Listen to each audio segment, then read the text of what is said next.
चलिए बच्चे तो स्टार्ट करें जी। So good evening everyone, so welcome back to Parcham classes. So आज है मंडे और हम पूरे वीक के इंपॉर्टेंट बैंकिंग से रिलेटेड करंट अफेयर्स आज डिस्कस करेंगे। सो आज हम जुलाई के लास्ट वीक के इंपॉर्टेंट बैंकिंग से रिलेटेड करंट अफेयर्स जो है वो डिस्कस करने वाले हैं। एक बार देखिए जरा, ऑडियो वीडियो सब बढ़िया चल रहा है? कोई लैग का इशू है या वॉइस का इशू हो तो जरा बताइए, ठीक है? तो क्या चल रहा है कमेंट सेक्शन के अंदर जी। गुड इवनिंग दीपक, गुड इवनिंग पूजा, रेनू, वेणुगोपाल, और ऊपर ये क्या चल रहा है कमेंट सेक्शन के अंदर? अफरीद, सॉरी चल रही है, किसके लिए सॉरी चल रही है? ओके, वो आपके खुद की पर्सनल कुछ चैट चल रही है, कोई बात नहीं, वो करते रहना आप, ठीक है? चलो तो आगे बढ़ते हैं। Sir I study in class 9th। Nice बच्चे। Lalit, good evening Lalit. चलो तो शुरू करें आज का सेशन। तो कवर करते हैं बैंकिंग से related current affairs last week of the July के। और स्टार्ट करने से पहले एक छोटी सी इन्फॉर्मेशन आप सभी स्टूडेंट्स के लिए। तो करंट अफेयर्स की कंप्लीट किट, कोई भी एग्जाम की प्रिपरेशन कर रहे हो, one day exam, state PSC, UPSC, current affairs के बिना आपका एग्जाम क्लियर करना थोड़ा डिफिकल्ट है, ठीक है? तो करंट अफेयर्स अच्छे से कवर करना चाहते हो, जुलाई 2026 से लेकर जून 2027 एक किट है, इसके साथ सभी एग्जाम्स को आप इजीली टारगेट कर सकते हैं।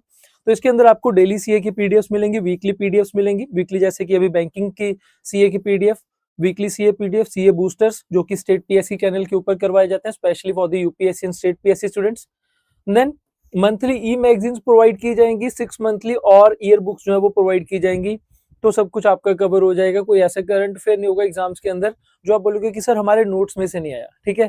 तो आप यहाँ पर करंट अफेयर्स कंप्लीट किट जो है इसमें आप बाय कर सकते हैं, ठीक है, सब्सक्रिप्शन। देन इसके अलावा क्योंकि अभी अगस्त मंथ जो है वो स्टार्ट हो चुका है, ठीक है, सो इसीलिए हमारे पास जुलाई मंथ की जो है कंपाइलेशन तैयार है।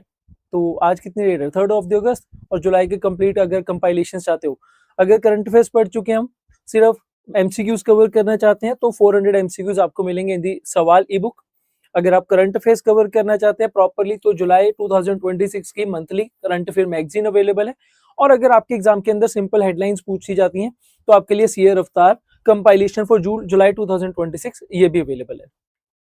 Then specially for the SSC railway students, तो अगर आप एसएससी और रेलवे एग्जाम की प्रिपरेशन कर रहे हैं तो याद रखना आपके लिए जो मेगा कॉम्बो बैच है जिसके अंदर लाइफ टाइम वैलिडिटी है, तो उसके अंदर नया मॉड्यूल जो है वो 3rd ऑफ अगस्त से स्टार्ट हो रहा है, ठीक है? सिमिलरली अगर आप सिर्फ एसएससी के अंदर जनरल अवेयरनेस कवर करना चाहते हैं तो इसके अंदर भी नया मॉड्यूल जो है वो 3rd ऑफ अगस्त आज से ही स्टार्ट हुआ है, आपको इसमें भी लाइफ टाइम वैलिडिटी प्रोवाइड की जाएगी, ठीक है? चलिए आगे बढ़ते हैं। और लास्ट क्लास के अंदर आपसे कुछ क्वेश्चन पूछा गया था, जल्दी से क्विकली मुझे आंसर करेंगे कमेंट सेक्शन के अंदर।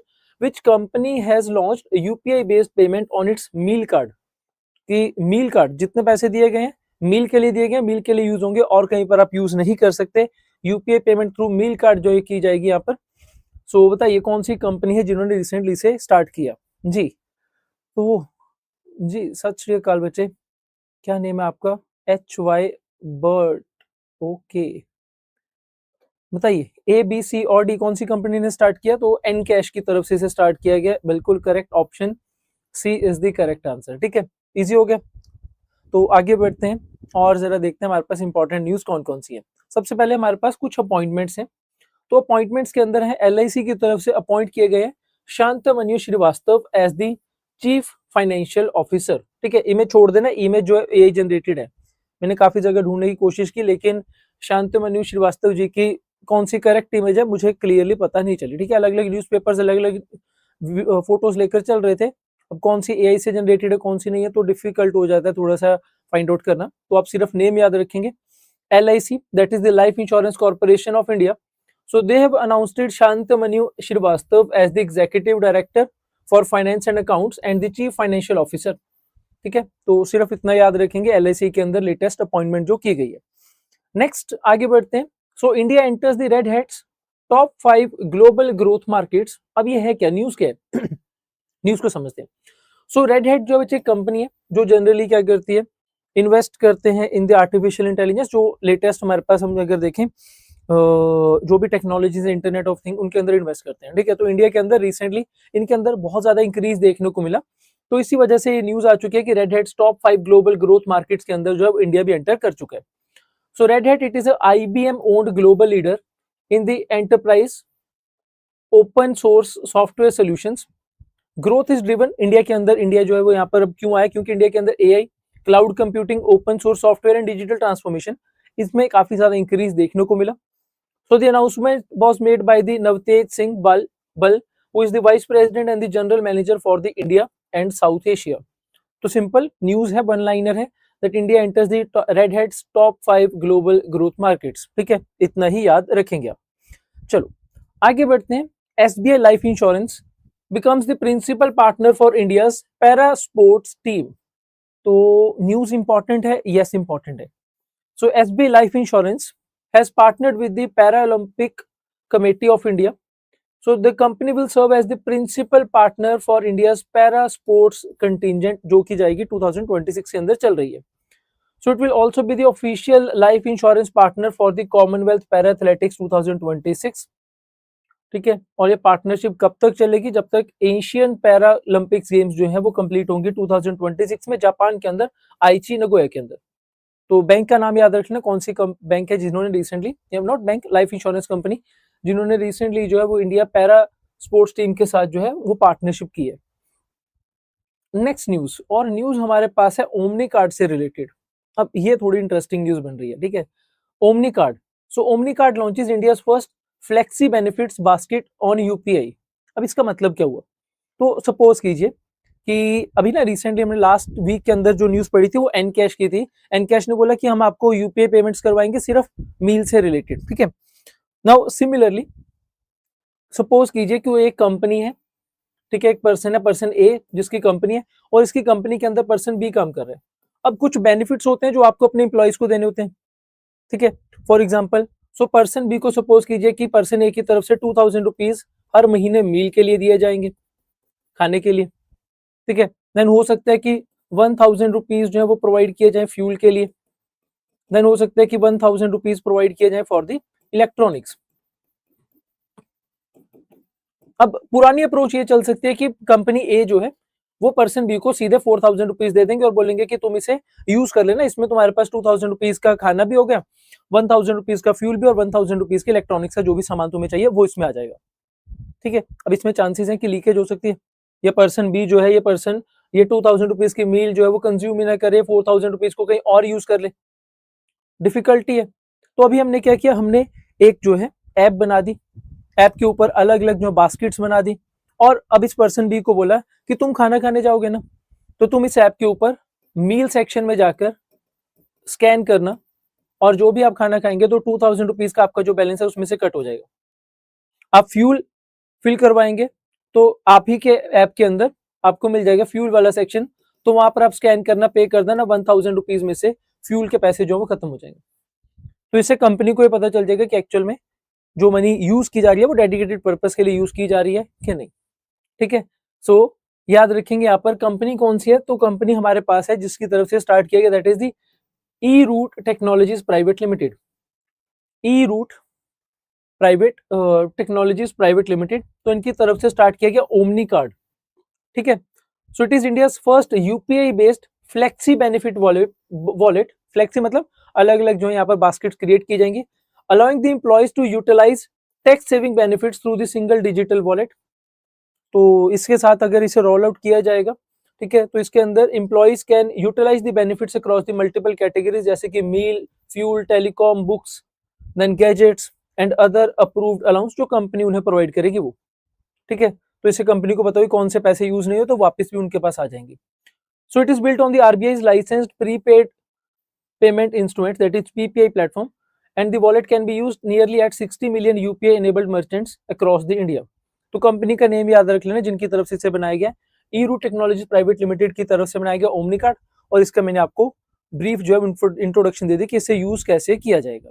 ठीक है, चलो नेक्स्ट हमारे पास है India climbs 25 rank in the global market distortion index. बहुत इंपॉर्टेंट न्यूज है। पहले तो ये समझो कि ग्लोबल मार्केट डिस्टॉर्शन क्या होता है, मार्केट डिस्टॉर्शन। ठीक है, चलो एक एग्जांपल लेकर चलते हैं। एक कंपनी है ए, एक कंपनी है बी और एक कंपनी है सी। चलो कमेंट सेक्शन से नेम लेते हैं। एक कंपनी जो वो निशांत की है, एक कंपनी हमारे पास है पूजा से रिलेटेड, और एक कंपनी है वेणुगोपाल की। ठीक है, एक कंपनी हमारे पास निशांत की है, और एक हमारे पास है फॉर दी पूजा, और एक हमारे पास कंपनी है ऑफ दी सपोज करते हैं वेणुगोपाल। अब जो फर्स्ट कंपनी है निशांत वाली, तो गवर्नमेंट ऑफ इंडिया की तरफ से इस कंपनी को कुछ हेल्प की जा रही है, सब्सिडीज दी जा रही है, ठीक है। ऐसे मान लो कि अनड्यू एडवांटेज दिया जा रहा है। निशांत की चलती है बढ़िया से गवर्नमेंट के साथ, और निशांत की गवर्नमेंट के साथ अच्छी बनती है, प्राइम मिनिस्टर के साथ अच्छी बनती है, तो इस कंपनी को थोड़ा सा एडवांटेज दिया जा रहा है कि ये अपने प्रोडक्ट जो है वो मार्केट के अंदर इजीली सेल कर सकते हैं। पूजा की कंपनी जो है, पूजा की ज्यादा अच्छी नहीं बनती गवर्नमेंट के साथ, तो इसी वजह से पूजा के ऊपर कुछ लिमिटेशंस जो है वो गवर्नमेंट ने लगा दी, ठीक है। सेम गोज वेणुगोपाल, वेणुगोपाल की कंपनी के ऊपर भी गवर्नमेंट ने कुछ टैक्स लगा दिया कि जिसकी वजह से ये भी मार्केट के अंदर अपने प्राइस प्रोडक्ट सेल तो कर सकते हैं, लेकिन इनके प्रोडक्ट जो है उनके प्राइस ज्यादा हो गए, तो कोई भी इनका प्रोडक्ट नहीं खरीदेगा, तो सब प्रोडक्ट किसका खरीदेंगे, निशांत का। तो ये मार्केट कैसी है, इस मार्केट के अंदर आपको डिस्टॉर्शन देखने को मिल रही है, मतलब यहाँ पर कुछ कंपनीज को अनड्यू एडवांटेज दिया गया है, मतलब कुछ को फेवर दिया गया, मार्केट डिस्टॉर्शन हो रही है। ये प्लेइंग फेयर प्लेइंग जो है फील्ड नहीं है, सबके लिए इक्वल प्लेटफॉर्म नहीं है ये, ठीक है। तो ऐसे हम क्या करते हैं, सभी कंट्रीज की रैंकिंग लेकर आते हैं कि कौन कौन सी कंट्रीज के अंदर ऐसी मार्केट डिस्टॉर्शन होती है। जिस कंट्री के अंदर नहीं होगी उसे सबसे पहली रैंक पर रखेंगे, जिस कंट्री में सबसे ज्यादा होगी उसमें लास्ट में रखेंगे। तो इंडिया की पहले रैंक जो थी 2010 के अंदर वो 82 थी, मतलब मार्केट डिस्टॉर्शन बहुत ज्यादा थी। अब इंडिया के अंदर रैंक कितनी आ चुकी है, 57, मतलब मार्केट डिस्टॉर्शन कम होती जा रही है, ठीक है। इजी हो गया। चलो, तो ये न्यूज हमारे पास है। तो India climbs 25 rank in the global market distortion index. So India is improve it's ranking, कितनी रैंकिंग इंप्रूव हुई है, 25 पॉइंट्स हुई है। पहले हमारी 82 हुआ करती थी, 57 पर आ गए। सो country record the significant improvement of 25 position over the period. और ये अब याद रखना कि इंडेक्स रिलीज कौन करता है, so it is release by the competitors, हमारे पास फाउंडेशन, ठीक है, कंपटीटर फाउंडेशन की तरफ से इसे जो है वो रिलीज किया जाता है। सो रिपोर्ट जो पब्लिश की गई थी उसका नेम था India's next growth frontier, enhancing India's 2010-2013 reforms through the competitive market reduction. अब एक्चुअल में इंडिया इतना ज्यादा अच्छा क्यों परफॉर्म कर पाया, तो हमने कुछ मार्केट के अंदर रिफॉर्म्स किए थे, जैसे कि जीएसटी लेकर आए हम, इंडिया के अंदर इंसॉल्वेंसी एंड बैंकरप्सी कोड लेकर आए, तो इन रिफॉर्म्स की वजह से इंडिया की रैंक जो है 25 पॉइंट्स जो है हम ऊपर जा पाए रैंक के अंदर, और हमारी करंट रैंक जो है दैट इज 57, ठीक है। करंट रैंक याद रख लेना, पहले कितनी थी याद रख लेना। हाँ जी। सर जी मैं अभी 11th क्लास में हूँ, करंट अफेयर्स अभी से स्टार्ट करूँ, कौन से एग्जाम्स के लिए बच्चे आप जो हैं पढ़ना चाहते हैं ऑनलाइन? बंदर मुखिया जी, कौन से एग्जाम को टारगेट कर रहे हो? 11th क्लास के अंदर हो तो सीडीएस एनडीए कौन से एग्जाम को प्रेफर कर रहे हो, पहले वो बताओ, तो उसके ऊपर जो है डिसाइड करेंगे, ठीक है। चलो बाकी सब बढ़िया चल रहा है। चलो पहले तो नेम चेंज होगा, ठीक है, बंदर मुखिया जो है ये नेम नहीं चल पाएगा। ओरिजिनल नेम क्या बच्चे आपका?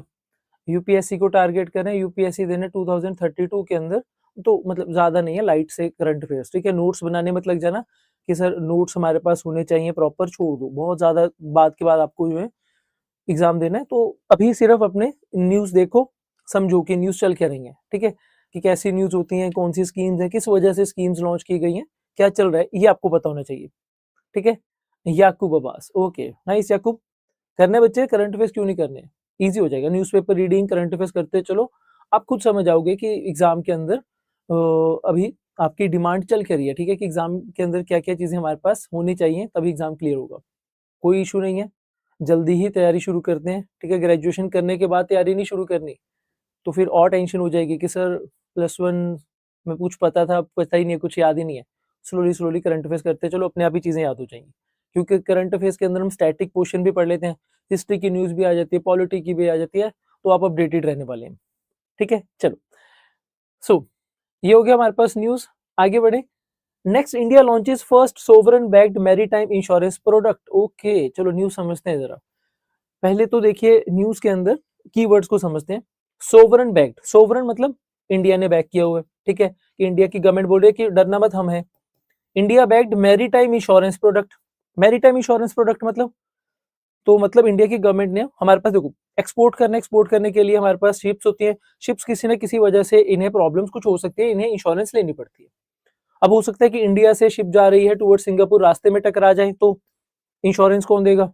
उस शिप के ऊपर कुछ क्रू मेंबर्स थे, उन्हें मेडिकल फैसिलिटीज चाहिए, उनमें से किसी को चोट लग गई है तो उनके हेल्प कौन करेगा?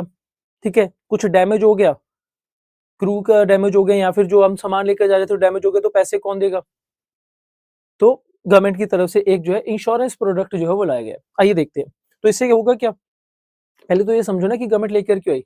तो गवर्नमेंट बोल रही है कि हम हैं, टेंशन मत लो, तुम चलो, इंश्योरेंस बैक हम कर रहे हैं अब तुम्हें, ठीक है। तो इससे फायदा क्या होगा, हम ज्यादा से ज्यादा एक्सपोर्ट कर सकते हैं, बेधड़क बिना डरे हम एक्सपोर्ट कर सकते हैं कि इंश्योरेंस के लिए गवर्नमेंट है ना बैक साइड के ऊपर। सो न्यूज ये हमारे पास, department of financial services under the ministry of finance, so they have launched India's first sovereign backed protection indemnity, that is PNI insurance product under the Bharat Maritime Insurance Pool. So the India's first sovereign backed protection and indemnity marine insurance product designed to offer the comprehensive financial protection to the ship owners, charters against the third party liabilities. Third party liabilities क्या होती हैं कि suppose करो third party liabilities, दो ships जा रही हैं आपस में, टिकट टकरा गई तो क्रू मेंबर्स को कुछ हो गया तो वहां पर जनरली थर्ड पार्टी वो लाइबिलिटीज बन जाती है। So it is designed by the new India assurance company limited. Important है, याद रखेंगे कि इनकी तरफ से इसे डिजाइन किया गया। Operates under the Bharat maritime insurance pool which is a initiative of the department of financial services. और इसका मेन एम क्या होगा? To establish a self reliant domestic marine risk management capabilities, provide continuous third party liability coverage. तो इससे India की जो ships हैं, exporting companies हैं, वो डरेंगे नहीं कि सर ईरान के अंदर कोई वॉर चल रही है, हम वहां पर अपनी शिप्स लेकर जाए या ना लेकर जाएं, सर रेड सी के अंदर हम शिप्स लेकर जाए या ना लेकर जाएं, साउथ चाइना सी के अंदर डर लगता है जाने से। गवर्नमेंट बोल रही है जाओ, बैकिंग हम दे रहे हैं ना तुम्हें, कुछ भी नुकसान होगा तो हम हैं, इंश्योरेंस थर्ड पार्टी लाइबिलिटीज के लिए हम बैठे हुए हैं, तुम एक्सपोर्ट करो, जितना ज्यादा हम एक्सपोर्ट करेंगे उतने ज्यादा डॉलर इंडिया के अंदर आएंगे, इंडिया उतना ज्यादा मजबूत बनेगा, उतनी ज्यादा हमारी इकोनॉमी इंक्रीज होगी, इंप्रूव होगी, ठीक है। So it provides the combined indemnity cover of 1.5 billion dollar backed by the sovereign guarantee. Sovereign guarantee मतलब इंडिया बैक कर रहा है। Ensuring the financial protection against the large scale maritime liability claims. क्या क्या चीजें कवर होंगी इसमें देखो, तो अगर क्रू को कुछ हुआ तो वो गवर्नमेंट कवर करेगी। कार्गो लाइबिलिटीज, जो सामान लेकर जा रहे थे, अगर उसे कुछ हुआ, डैमेज हुआ तो गवर्नमेंट कवर कर देगी। अगर आपके शिप की वजह से मेरीन पोल्यूशन, तेल जो है वो लीक हो गया, ठीक है, ऑयल स्पिल हो गया या मेरीन पोल्यूशन हो, वो गवर्नमेंट कंपनसेट कर देगी, टेंशन मत लो। Wreck removal cost, reducing the financial risk arising from the maritime accidents. किसी भी तरीके का मैरीटाइम एक्सीडेंट हुआ तो टेंशन लेने की जरूरत नहीं, गवर्नमेंट है बैकिंग के लिए, ठीक है। तो याद रखेंगे यहाँ पर हमारे पास सबसे पहली चीज कि ये कौन से इनिशिएटिव के अंडर है, ठीक है, गवर्नमेंट की तरफ से कितना जो है यहाँ पर कवर प्रोवाइड किया जाएगा, plus it is designed by के ऊपर क्वेश्चंस बन जाते हैं। Next, DBS bank. तो डीबीएस बैंक जिसके हेडक्वार्टर्स हैं कहां पर? सिंगापुर के अंदर। So it is the first bank in the south east Asia to be named as the world's best corporate bank. South Asia, south east Asia के लिए बहुत बड़ी न्यूज है ये। जनरली हमारे बैंक इतना अच्छा परफॉर्म नहीं करते हैं, ठीक है, लेकिन बैंक है हमारे पास डीबीएस बैंक जिसके हेडक्वार्टर्स है सिंगापुर के अंदर। हेडक्वार्टर्स याद रखना इंपॉर्टेंट है।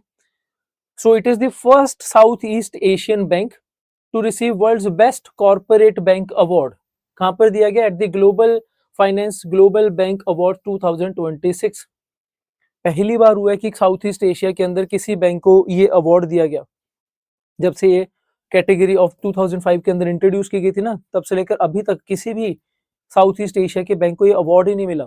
तो पहला बैंक बन गया DBS bank which is the best corporate bank for 2026, ठीक है। हेडक्वार्टर्स याद रख लेना, एग्जाम में पूछा जाएगा।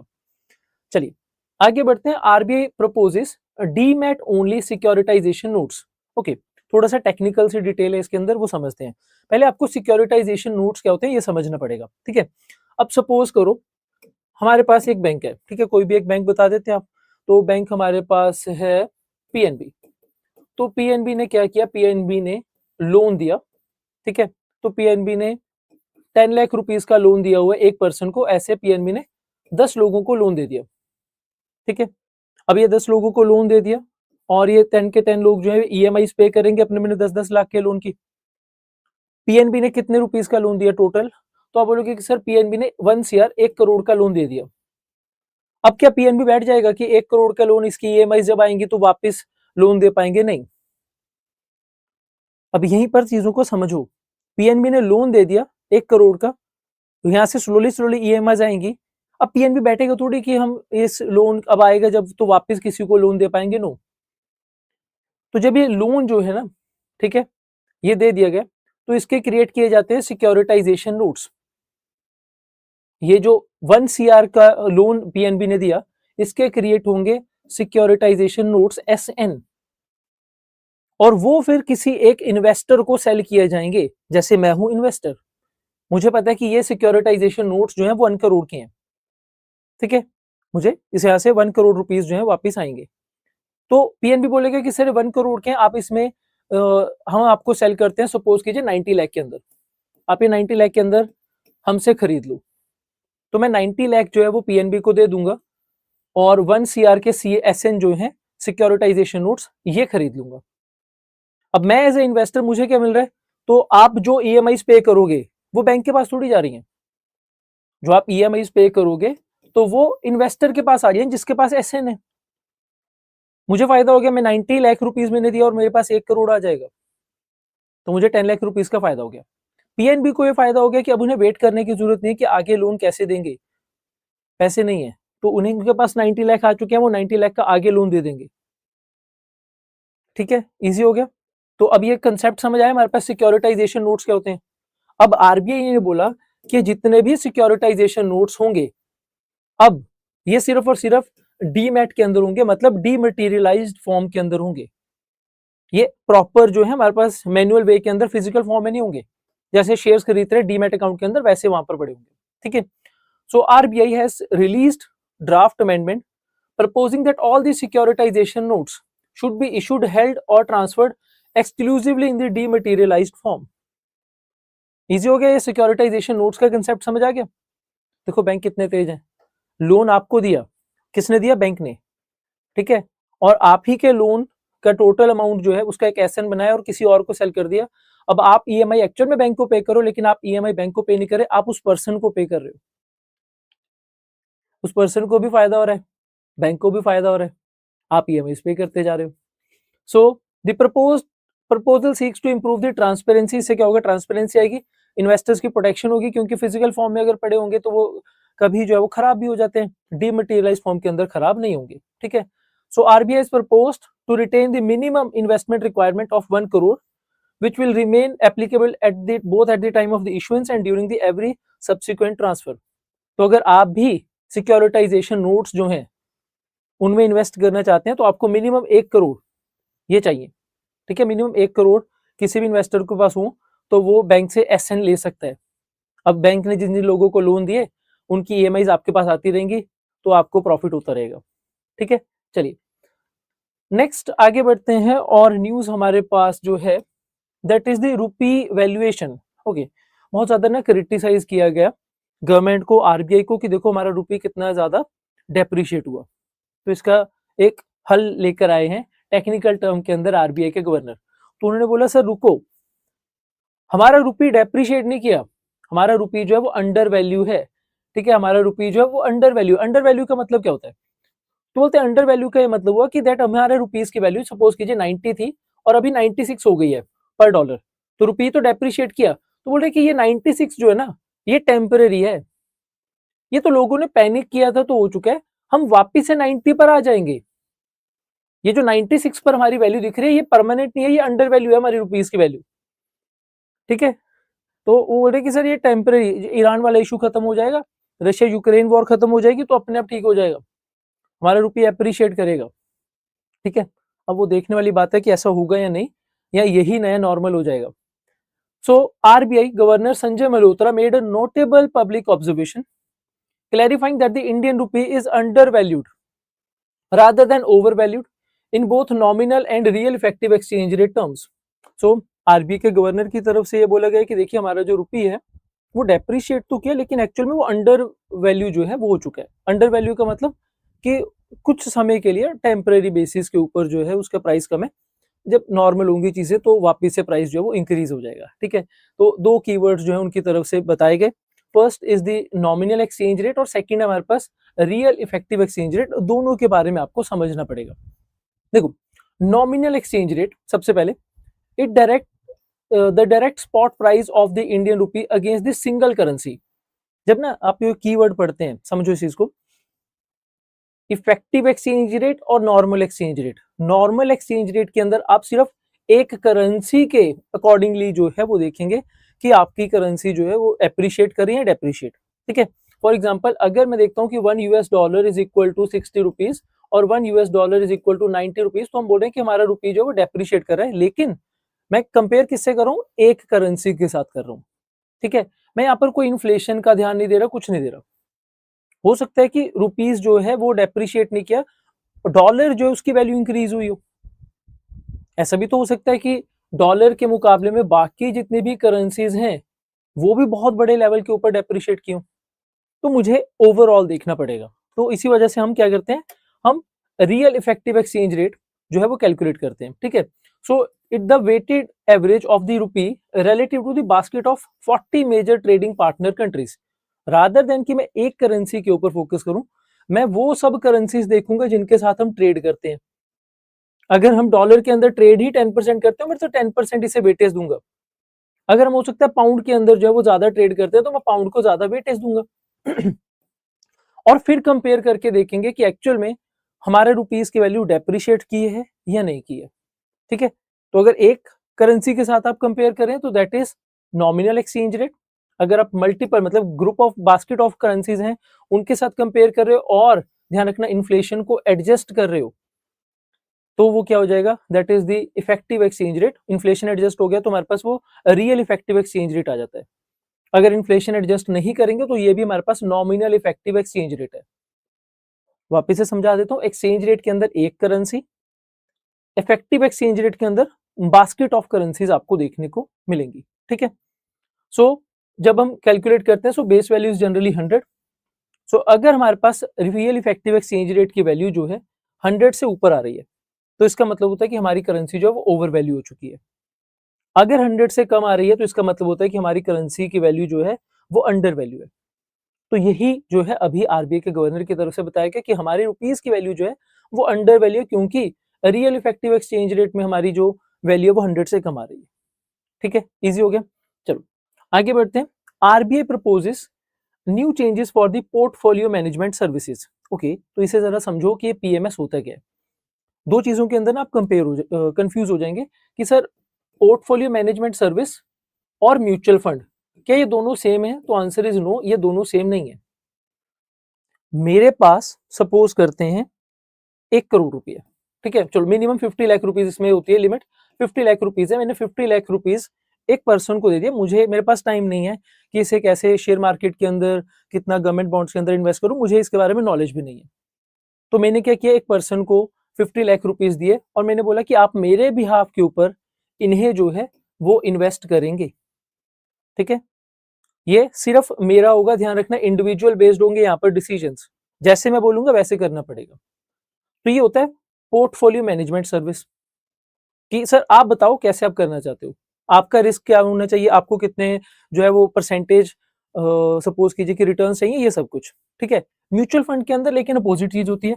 म्यूचुअल फंड के अंदर काफी लोग हैं जो अपनी मनी देंगे। ठीक है, वो सबकी मनी जो है वो कलेक्ट की जाएगी और वो कलेक्ट करने के बाद एक जो हमारे पास म्यूचुअल फंड मैनेजर होंगे तो उनकी तरफ से उसे इन्वेस्ट किया जाएगा। और आप बोल नहीं सकते कि यहाँ पर इन्वेस्ट करो, यहाँ पर इन्वेस्ट ना करो, आपको अकॉर्डिंगली म्यूचुअल फंड जो है वो अपना बाय करना पड़ता है। ठीक है, क्लियर हुआ? तो पीएमएस अलग है, म्यूचुअल फंड्स अलग होते हैं। सो आइए देखते हैं सेबी की तरफ से नई चेंजेस क्या लाए गए हैं। So recently SEBI, that is security exchange board of India, has proposed a sweeping review of SEBI portfolio managers regulation 2020 seeking to modernise the framework governing the portfolio management services. ठीक है, तो हमारे लिए इंपॉर्टेंट है कि पोर्टफोलियो मैनेजमेंट सर्विसेज कौन सी होती है। So it is registered under the SEBI regulation 2020। It is a professional investment service. ठीक है, ऐसे कोई भी नहीं करेगा, कुछ डेडिकेटेड हायर्ड प्रोफेशनल्स होंगे जिनकी तरफ से सर्विसेज प्रोवाइड की जाती हैं। Where qualified fund manager takes the charge of the equity डेप्ट और the other securities portfolio of a customer. एक कस्टमर है, एक पर्सन, उस पर्सन के जो भी पैसे होंगे 50 लाख हैं, तो वो कहां पर शेयर मार्केट के अंदर, डेप्ट मार्केट के अंदर या कहीं और इन्वेस्ट करने हैं, उस चीज का ध्यान रखेगा। ठीक है, who can offer, so only the corporate entities, companies or LLPs with the SEBI registration can legally offer these services. तो अगर आपको पीएमएस सर्विस चाहिए, पोर्टफोलियो मैनेजमेंट सर्विसेज चाहिए, तो आपको मिनिमम कितने इन्वेस्ट करने होंगे? तो minimum 50 lakh rupees per client जो है वो देने पड़ते हैं। 10 लाख हैं, आप बोलोगे कि सर इसे लीजिए इन्वेस्ट कीजिए, बोलेंगे नहीं, मिनिमम 50 लाख रुपीज है। फिर वो आपसे पूछेंगे कि बताइए क्या क्या जो है वो आपको कितना रिस्क चाहिए, कितना रिटर्न चाहिए, उसके अकॉर्डिंगली हम आपका इन्वेस्ट करने वाले हैं। ठीक है, तो इसे फर्दर जो है टाइप्स के अंदर है, जैसे कि हमारे पास है डिस्क्रिशनरी पीएमएस। डिस्क्रिशनरी पीएमएस का मतलब मैंने 50 लाख रुपीज एक पर्सन को दिए, जो कि हमारे पास मेरा पोर्टफोलियो मैनेजमेंट करने वाला है। अब ये पर्सन के पास फुल अथॉरिटी है, मेरे से बिना पूछे ये पर्सन जो है अपनी डिस्क्रिशनरी पावर के साथ कभी भी जो है चीजों को बाय कर सकता है, सेल कर सकता है। इसे लग रहा है कि ये शेयर के अंदर लॉस होने वाला है, ये मेरे से बिना पूछे उसे सेल कर देगा। इसे लग रहा है कि वो मार्केट के अंदर ज्यादा प्रॉफिट होगा, तो मेरे से बिना पूछे पर्सन जो उसे बाय कर सकता है। ठीक है। So he can make the decision, investment decisions on the behalf of the investor. मेरे से बिना पूछे भी कर सकता है, बस मुझे रिटर्न्स चाहिए। सेकंड हमारे पास है नॉन डिस्क्रिशनरी पीएमएस।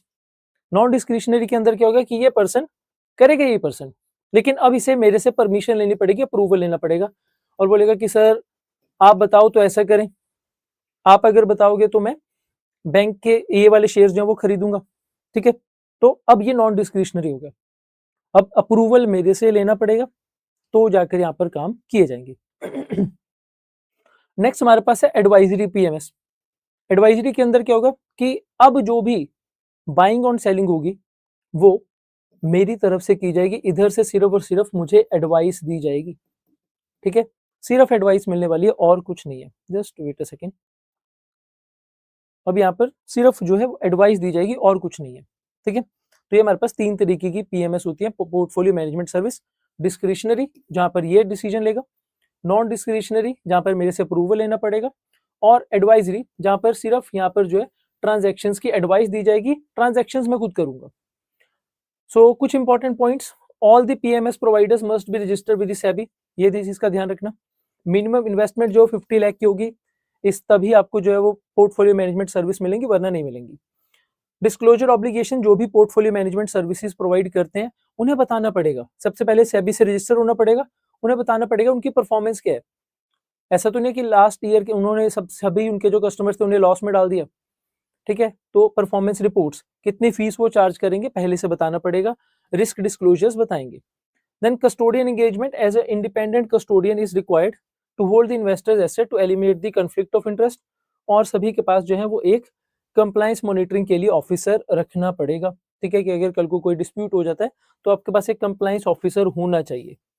तो ये हमारे पास कुछ रूल्स हैं related to the PMS, that is the portfolio management service, और इसे आप म्यूचुअल फंड से कंपेयर मत करना। ठीक है, इजी। चलो नेक्स्ट न्यूज हमारे पास है India and Maldives UPI corridor. तो आप सबके लिए अच्छी बात है, अगर आप मालदीव घूमने जाएंगे तो कैश उठाने की जरूरत नहीं है। ठीक है, तो वहां पर जाकर आप इजिली यूपीआई पेमेंट कर सकते हैं। So Maldives has launched the real time cross border fund transfer to India. Now आप क्या करने वाले हैं, इजिली फंड ट्रांसफर कर सकते हैं थ्रू यूपीआई पेमेंट। तो मालदीव का जो एक पेमेंट सिस्टम है जिसे बोला जाता है फवारा, इसे इंटीग्रेट किया गया with the UPI system of India. So under the new facility, individuals, हम आप सब, ठीक है, in the Maldives can transfer the money in real time to the beneficiaries in India, and same opposite भी हो सकता है। So in the initial phase, the services is available to the customers of banks of Maldives and Maldive Islamic Bank, लेकिन slowly बाकी सभी banks जो मालदीव के अंदर उन्हें इसमें अंदर ऐड किया जाएगा। ठीक है, तो याद रखेंगे इंडिया की यूपीआई है तो मालदीव की क्या है, फवारा, इन्हें इंटीग्रेट किया गया। मालदीव के अंदर आप जो है यूपीआई पेमेंट्स कर सकते हैं। ठीक है, चलो नेक्स्ट, तो ये हमारे पास दैट्स इट, हमारे इंपॉर्टेंट करंट अफेयर्स। अब आ जाओ जरा क्विकली कमेंट सेक्शन के अंदर जितने भी हमने करंट अफेयर्स किए हैं उन्हें थ्रू एमसीक्यूज रिवाइज कर लेते हैं। ठीक है, सो जस्ट वेट सेकेंड। सो आइए करते हैं जरा थ्रू एमसीक्यूज, इन्हें कवर करते हैं। So what is the India's rank in the market distortion performance index released by the computers foundation? बताओ, 25 रैंक हमारी इंक्रीज हुई है। तो मार्केट डिस्टॉर्शन अभी रिसेंटली हमने एक एग्जांपल के साथ बताया कि मार्केट डिस्टॉर्शन होती क्या है। एक साइड पर गवर्नमेंट ने सपोर्ट की, दूसरी साइड पर गवर्नमेंट सपोर्ट नहीं की। तो इंडिया की रैंक कितनी है? तो इंडिया की रैंक हो चुकी है, latest rank is 57। Option B is the correct answer. जी हाँ। Next, omni cards flexi benefit wallet has been developed by, तो कौन सी कंपनी जिनकी तरफ से ओमनी कार्ड्स जो है वो बनाए गए हैं? ओमनी कार्ड, वही जो आपको मील के लिए अलग पैसे हैं, इलेक्ट्रॉनिक्स के लिए अलग, फ्यूल के लिए अलग, और आपको बस वहीं से जो है वो पेमेंट करनी है और कहीं से नहीं कर सकते, लीकेज नहीं होगी। So answer is option D, E root technologies private limited is the correct answer, option D. Next, we have the major limitation of the nominal exchange rate as an indicator of the currency competitiveness is that nominal exchange rate के अंदर क्या हमारे पास जो बच्चे limitation है, it ignores the inflation, it considers the multiple currencies, no, it measures only the trade weighted currency values, no, it includes purchasing power adjustment, जी नहीं, तो option A is the correct answer. इसमें हमारे पास जो वो inflation calculate ही नहीं की जा रही, रियल के अंदर की जाती है, नॉमिनल के अंदर नहीं की जाती। Option A is the correct answer. Next, which bank has partnered with the Paralympic Committee of India to support India's पैराथलीट? कौन सा यहाँ पर बैंक है या फिर कंपनी है जो कि इंडिया पैराथलीट के साथ जो पार्टनरशिप कर चुके हैं? HDFC bank, ICICI bank, SBI life insurance और Axis bank. Answer option C is the correct answer sir, SBI life insurance para athletes के साथ जो है वो पार्टनरशिप कर चुके हैं। Then which bank became the first Southeast Asian bank to receive the world's best corporate bank award at the Global Finance Global Bank Award 2026? पहला South east Asia का bank to win the best corporate bank award, बताइए कौन सा? Headquarters है Singapore के अंदर और bank है हमारे पास DBS bank, option B is the correct answer. Then Favara which has been recently integrated with India's UPI for the real time cross border payment, और आप बताएंगे कौन सी कंट्री से रिलेटेड है फवारा? तो इंडिया की यूपीआई और मालदीव्स की फवारा, इन दोनों को जो है वो लिंक किया गया, option B is the correct answer. Then we have the question of the day, what is the minimum investment amount mandatory by the SEBI for the portfolio management service? तो अगर आप PMS सर्विसेज जो है वो लेना चाहते हैं, पोर्टफोलियो मैनेजमेंट सर्विसेज, तो कितने रुपीज आपको मिनिमम जो है वो इन्वेस्ट करने पड़ेंगे? 10 लाख, 25, 50 लाख या 1 CR? ये आप मुझे कमेंट सेक्शन के अंदर आंसर करेंगे, ठीक है। चलिए, तो ये हमने कवर किए हमारे सभी important current affairs for the last week related to the banking. ज़्यादा हमारे पास करंट अफेयर्स नहीं थे, बट कुछ इंपॉर्टेंट करंट अफेयर्स थे। तो PMS और म्यूचुअल फंड्स के बीच में डिफरेंस आपको क्लियर होना चाहिए, जो इंपॉर्टेंट अपॉइंटमेंट्स हैं याद रखनी है आपने, ठीक है। DBS वाला क्वेश्चन बनने के चांसेस हैं, ओके। चलिए, तो मिलते हैं बच्चे फिर नेक्स्ट क्लास में, तब तक के लिए थैंक यू वेरी मच।